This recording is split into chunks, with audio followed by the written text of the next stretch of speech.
Russia to every kingdom on the earth. And at its centre, Constantinopol, the world's great marketplace. Its fabled wealth, its gold, its emeralds, its palaces, its glittering churches. A legend so rich, it caused its own destruction.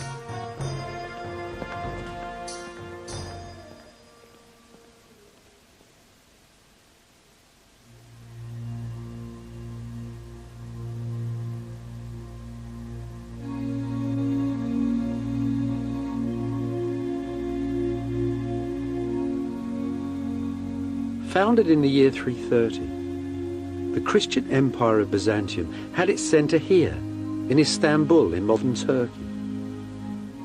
The Byzantines called this city Constantinopol. 1,000 years ago, it was the richest city of them all, the eye of all the world. In the very centre, the ancient church of St. Sophia, converted now into a mosque. Here, the emperors of Byzantium met the King of Heaven, the lords of this world and the next, the centre of the Christian universe. Visions of this holy city and its golden emperors filled the mind and the imagination of every medieval prince and king until one day, an army of the Christian West came here and destroyed it.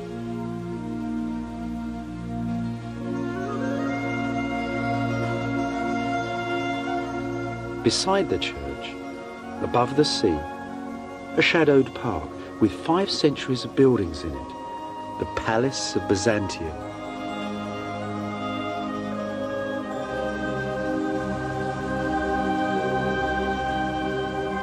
A 1,000 years ago, there were gold pavilions here, chapels, mansions, set in a sea of green.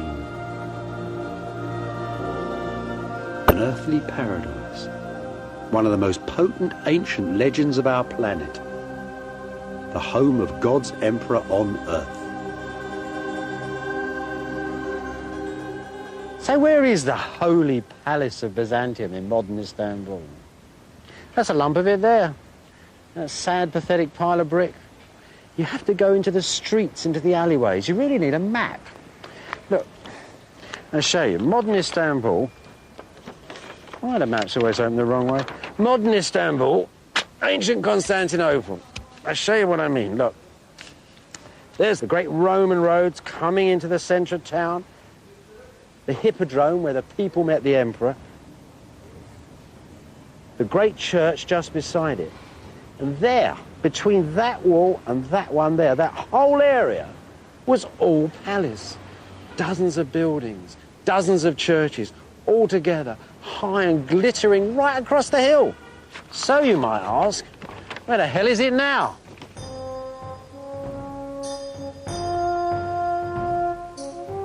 The Golden Palace is buried beneath old Istanbul. The little streets are haunted by its lost pavilions, by ghosts of ancient gardens, by the shadows of its courtiers and generals.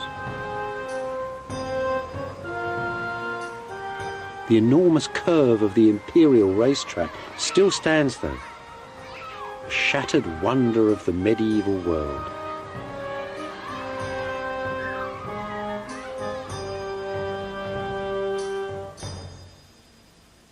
We're right at the very heart of the Palace of Imperial Byzantium, and there's a corner shop.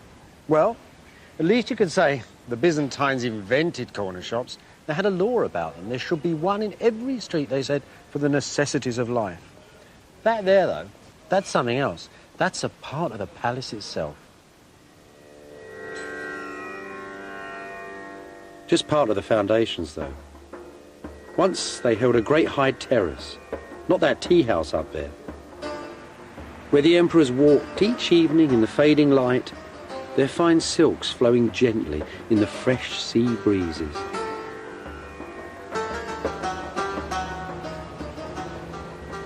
Constantinople was the greatest seaport in the medieval world. Arab, Russian, Viking and Italian boats once sailed along these walls. This is the ruin of an imperial pavilion, some 14 centuries old. The warm sea once splashed against these walls. Those are the doors through which the emperor once walked to board the royal yacht, the Greyhound.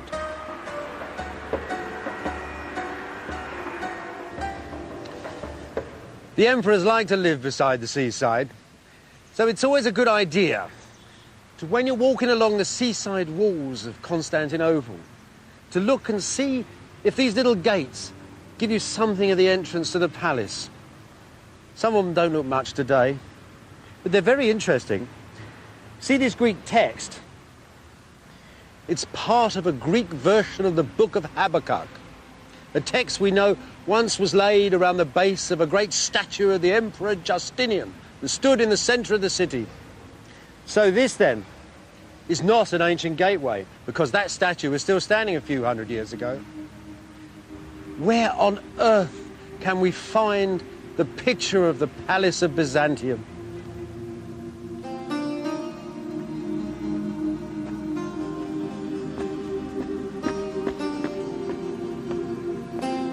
It's still here, of course, in its imitations, in echoes of the great palace of Constantinople that stand in Sicily and Spain, in Syria and Rome. Villas, gardens and verandas, all set like tents across the hill.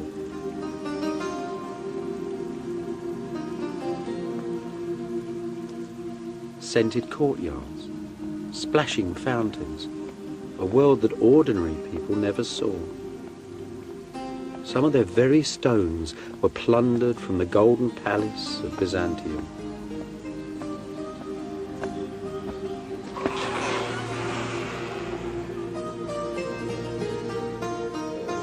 There were churches too, filled with the holiest of relics.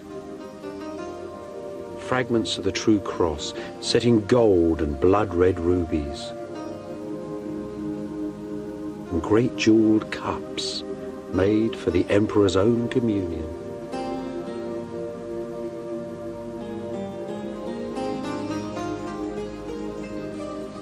And at the heart, at the very centre of this magic palace, Byzantium's throne room, the throne room of the Emperor of Christendom.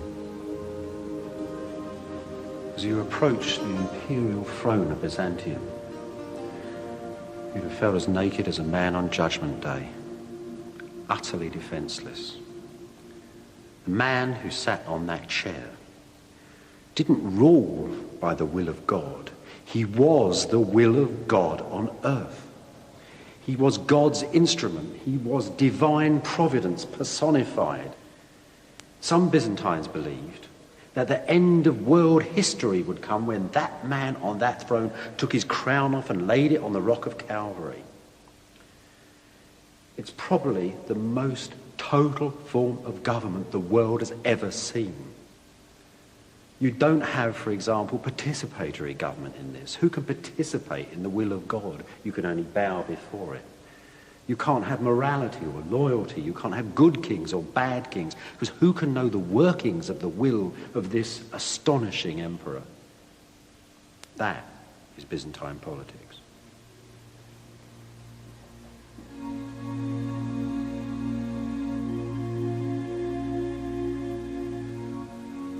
Byzantium ruled with cosmic certainty.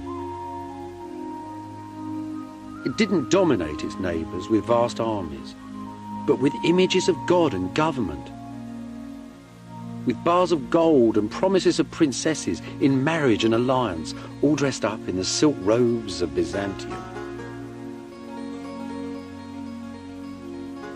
The Byzantines operated a kind of cultural imperialism. And at the centre of the show was Constantinople, the Golden Palace and its emperor. Diplomats and merchants, Easterners and Westerners, all give astonishing descriptions of a weekly procession that wound through the cloisters and the gardens of the palace, all filled with singing choirs, and ran up to the great church of St. Sophia. Behold the morning star, they sang, as the emperor approached. In his eyes the sun's rays are reflected. Adore him, ye nations, bow the neck to his greatness. The whole world agreed that this was the most magnificent, the most awe-inspiring sight on earth. At its ending, the procession passed up a wooden walkway that ran right up to the gallery of the great church and entered St. Sophia through this door.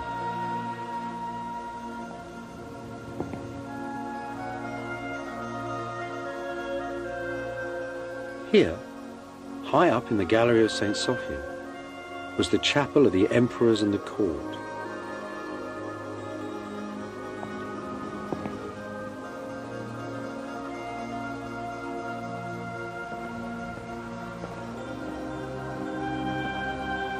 Below the balcony, in the incense and darkness of the ancient church, pilgrims from Asia, Africa and Europe visited and kissed 1,000 holy relics, a little holy land of marble, gold and bronze. In this smaller private space above, the emperors held courtly services and were enrobed for the vast ceremonials that took place each week in the church below. And here they are still, the dynasties of old Byzantium, still walking in the grand procession from 1,000 years ago. That's the Emperor John the Good up there, all decked out in his Sunday best and carrying a bag of gold for the church. He was a good king.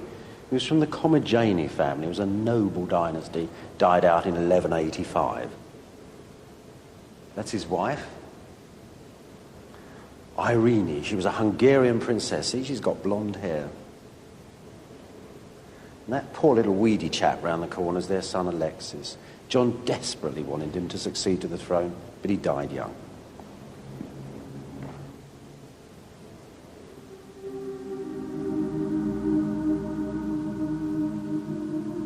In the year 987, Russian ambassadors came south into the sun to see Byzantium.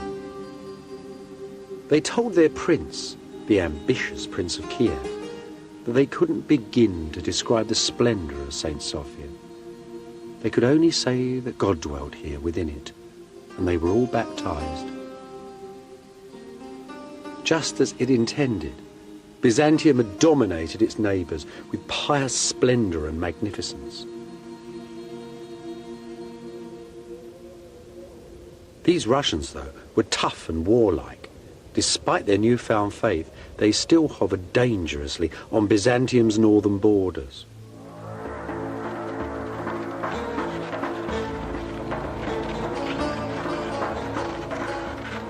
Rather than dispatch grand armies to subdue them, the Byzantines employed images of God and government. They built churches in Central Europe, the like of which the Northerners had never seen. And sometimes, too, the Byzantines sent bishops and ambassadors, men laden with wisdom, relics and the word of God.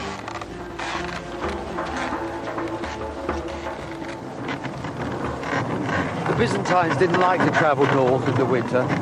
The diplomats had to go sometimes with little bars of gold stamped with the emperor's name, wrapped in furs and stuffed under the sledge out of the way, the gold to bribe local chieftains to attack one another rather than to go and attack Constantinopol.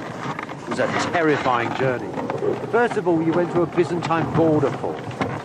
There the governor tried to grab a few of the sons of the local princes to keep them under control. And then you set out across the icy wastes.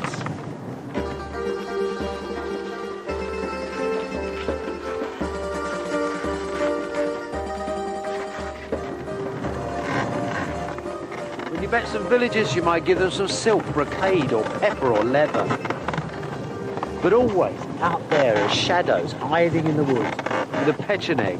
These were ancient tribesmen who really prided themselves on killing travellers and drank from their gold-bound skulls that hung from the walls of their tents, so it was said.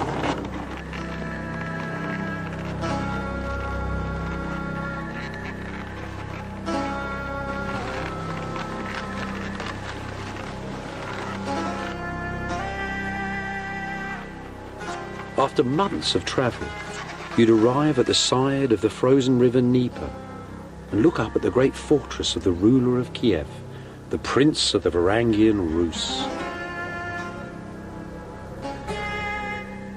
Before Byzantium, the princes of Kiev had all lived in wooden huts. These towers and domes and all the dreams they hold came here from old Byzantium. And the story of their making is an extraordinary tale.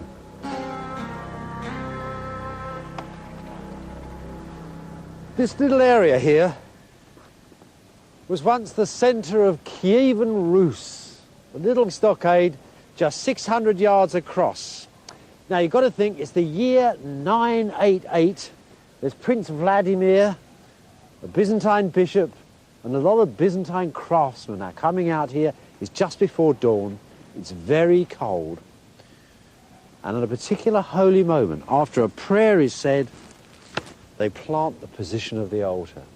And then, as the sun comes up and a shadow is cast across the snow, a nobleman called Simon, so tradition tells us, took off a golden belt and they measured out 20 golden belt lengths. And that would be the first church in Vladimir's kingdom. It's an astonishing moment in history. It's the old technology of Greece and Rome, 1,000 years after those empires are gone, going into parts of the world that they had never managed to conquer.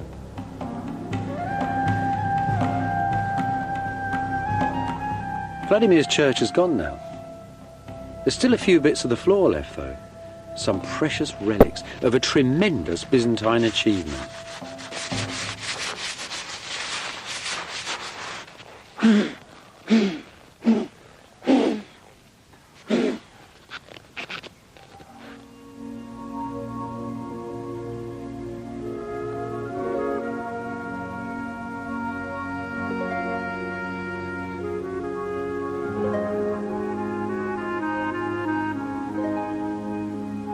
This is the church they built, the Cathedral of St. Sophia of Kiev.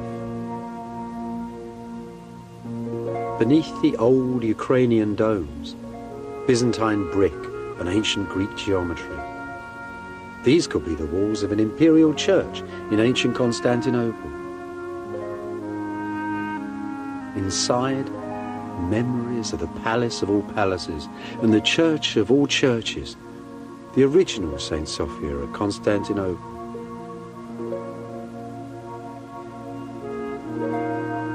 And gleaming mosaics too, made by Byzantine craftsmen sent here to work for Vladimir's son, Prince Yaroslav.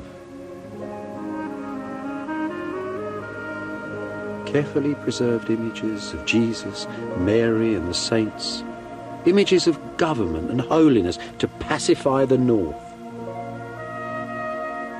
The heavenly court of old Byzantium, floating high above the Prince of Kiev.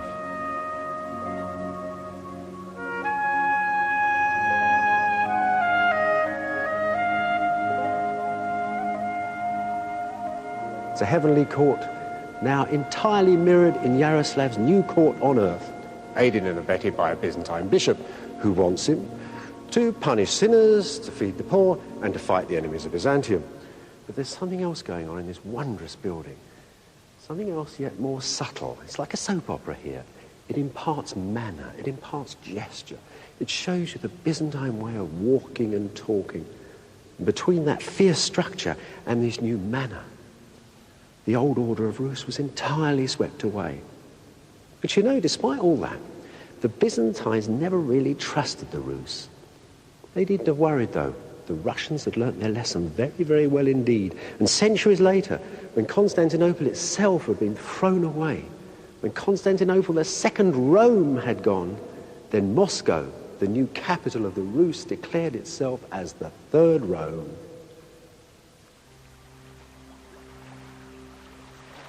Just as the dangerous northern tribes passed under Byzantium's golden spell, so did its southern European neighbours, in Greece and Italy and the islands of the Mediterranean. Venice, that ancient little town set on the mud banks of a North Italian salt marsh, was the owner of a powerful fleet of warships, as much a menace to Constantinople as were the tribesmen of the north. Beneath the stones of Venice, then, the bricks and columns, the technology and arts of old Byzantium. Just like Kiev, Venice's first churches and its most powerful images of God and government all came here from Byzantium.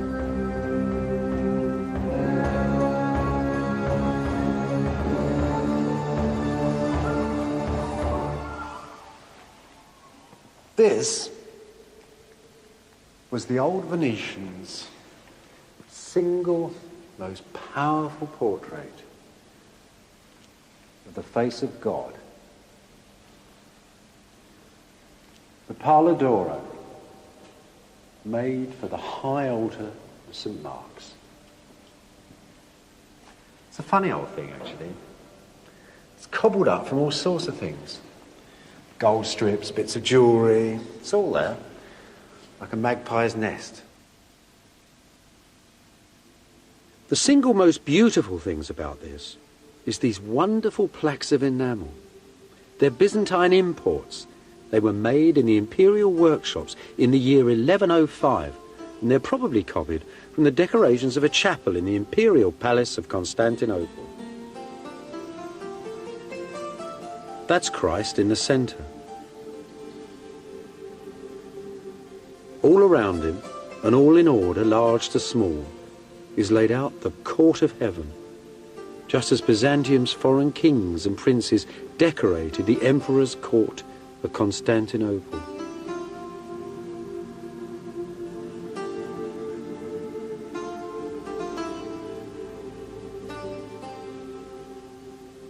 If you were a useful ally for Byzantium, and you sent off 30 or 40 pounds of gold to Constantinople with a humble letter, the emperor might just honour you with some of these panels, pictures of God and your local saints, and portraits too of you amongst the golden prophets and the angels of Byzantium. This was the power of Byzantium abroad, its prestige, its foreign policy. This little chap here is Ordolafo, the ruler, the Doge of Venice. He's the man who commissioned the greater part of the Pala d'Oro. Now this is where you can start to see something of that provincial envy of Byzantium starting to work. That envy that almost rose up and threatened to destroy the great imperial empire. Look, I'll show you what I mean. There's the man, there's the Virgin Mary, and there you would expect the man's wife. But it isn't his wife. It is the Empress Irene of Byzantium. So what's going on here? Well, I think the Venetians have sort of rejigged it. So the dear old Doge of Venice, who by Constantinopolitan rights was a minor official on the edge of empire, suddenly popped up as, married to the great Empress. They've also, the Venetians, cunning devils, given him a halo. You see, they've soldered a whole new head on there. The Byzantines would never have sent a figure of a local ruler with a halo on, so he's sort of really bumped up in the holy hierarchy here. But there's one thing the Venetians missed, and this is quite funny, because rulers in the celestial universe wear red socks. The Virgin Mary has red socks, the Empress has red socks, all the kings on this have red socks.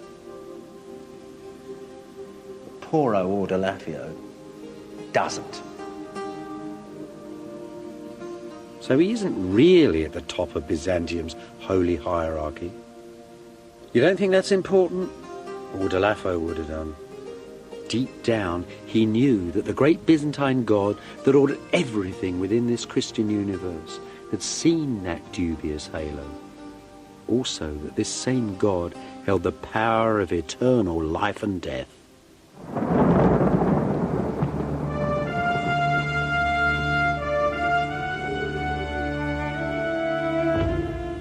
By the Middle Ages, Byzantium's most powerful images of God and government had crossed the Mediterranean and penetrated Central Europe too. And always, at the very heart of this Christian universe, was the golden emperor of Byzantium and the glittering city of Constantinople. What did that legendary city really look like?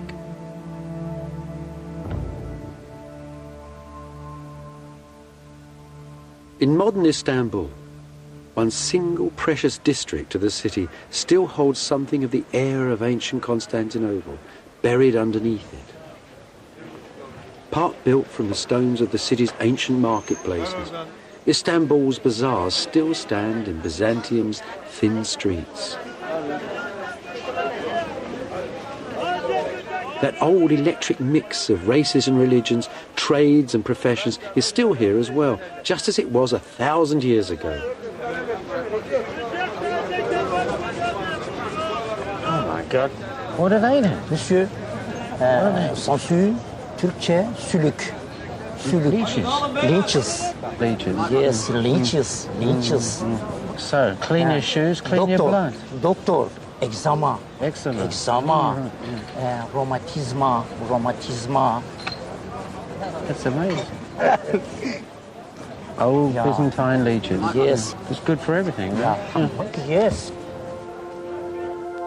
Istanbul's great marketplace, a living legend. Goods from Byzantium's bazaars are found today in excavations in Sweden and Afghanistan, in England and in Russia. And like Coke cans in the Gobi Desert, they give out a very special buzz. Something for your constipation, henna for your fingernails, and cumin. Everything the Byzantines had. Sultanas. Bet they didn't call it that. In Byzantium, women mostly made the deals. Nowadays, though, the traders here are men.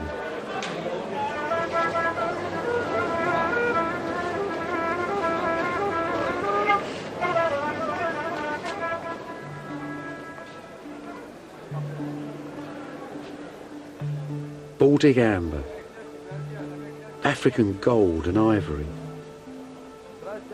Asian gemstones, Eastern silks and spices, and multinational traders, Italians mostly, buying and selling everything you could think of.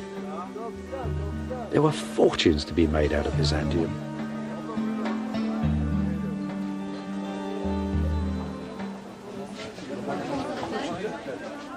The old bazaars had ancient wisdom up for sale as well. In Byzantium's book market, the best part of the learning of the ancient world was copied out by publishers and merchants. And here it is still today, the oldest bookstore in the world. You know, this is an amazing place. Just think, 600 years ago, there was a very famous Arab travel writer, and he was coming through here, rummaging about in the bazaar looking for books. Ibn Battuta, he was called. Anyway, there he was, rummaging around. There would have been more people here then, lots of scribes actually writing them. And a Byzantine magistrate who was walking through the square recognised him. And the old two men got together, the Arab and the Christian, and they sat down and they talked about writing books. They talked about travel and the joys of scholarship. Westerners really loved the book bazaar in Byzantium. They could find things there that were real legends. Magical lost works like this, for example. This is a copy, Greek copy, of an ancient Alexandria by an ancient Greek. It concerns the workings of the universe. Westerners only knew this from the talk of learned Arabs. Now, after visiting the bazaar, they could actually own a copy of Ptolemy's Alchemist. Books like the Alchemist gave algebra and chemistry to Western Europe. To Westerners, it must have seemed that all the wealth and wisdom of the world was held inside Constantinople and in the houses of the lucky people of Byzantium.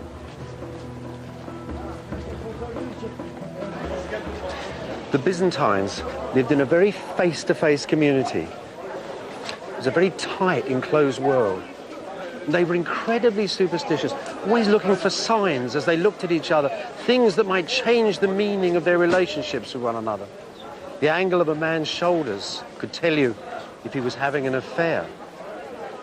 If you had a dream that you'd put on a pair of shoes and weren't going anywhere, it meant you might be getting married. You could nod at a woman and it meant that you would be having an affair with her very shortly. Superstitions everywhere.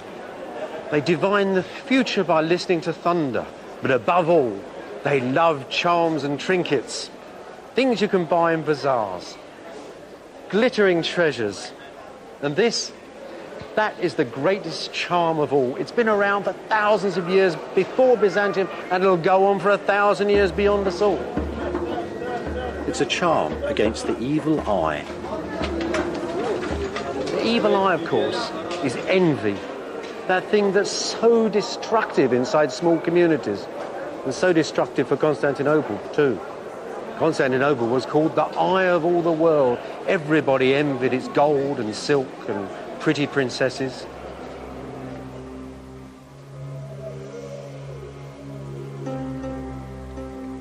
Not everybody, though, was allowed a glimpse of heaven. Poor old Bishop Liutprand of Cremona, who'd come to Constantinople for silks and for a Byzantine princess for his prince, hadn't got either of them. The Byzantines had lectured him upon the gross behaviour of his prince and sniffed at the very idea of sending an imperial princess to such a barbarous and distant kingdom.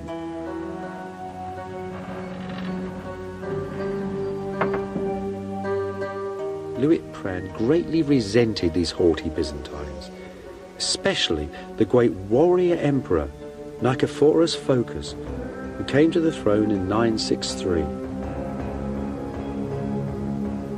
You wouldn't want to meet him on a dark night, Bishop Liutprand reports to his prince. He's a monstrosity in a smelly old robe, a dwarf with the eyes of a mole, disfigured, disgraced, pig-like, an Ethiopian. Every week, Liutprand continues, like some crawling monster, the emperor walks in procession to the great church, and the singers cry, "Behold, the morning star approaches." They might just as well sing, "Come on, you burnt-out old coal, old woman, clod-hopping barbarian."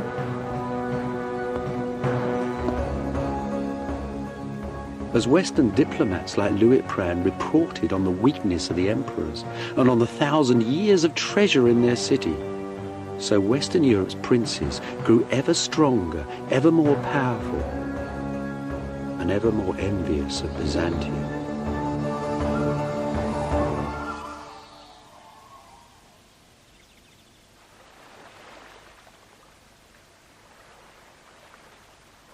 In 1204, the Venetians managed to divert a cutthroat army of crusaders from their sacred vows to capture Palestine for Christendom. Promising them the plunder of Byzantium, they provided lists of the treasures and the holy relics inside Constantinople. On the 13th of April, Venetian war galleys sailed up to the city walls, and the knights of France and Germany, of Italy and England, jumped from the boats onto the battlements. The campaign that followed was a nasty mix of treachery and chaos. At the ending, the city's walls were breached and the imperial throne was overturned. Many Byzantine nobles fled here, to the palace of Black and Eye, where they were besieged by Henry, the noble Prince of Flanders. Now, the Venetians knew exactly what was in this palace. They even had an inventory of its contents. And when the nobles gave up the fight, they took everything they could out of the building. Gold, silver, precious jewels, silk, satins, ermine, minever. The haul was tremendous. More booty, it said, was taken from this town than from all the cities since creation. Over the next 50 years, half of Constantinople was boxed up, crated, and shipped out of the city to Venice and the West.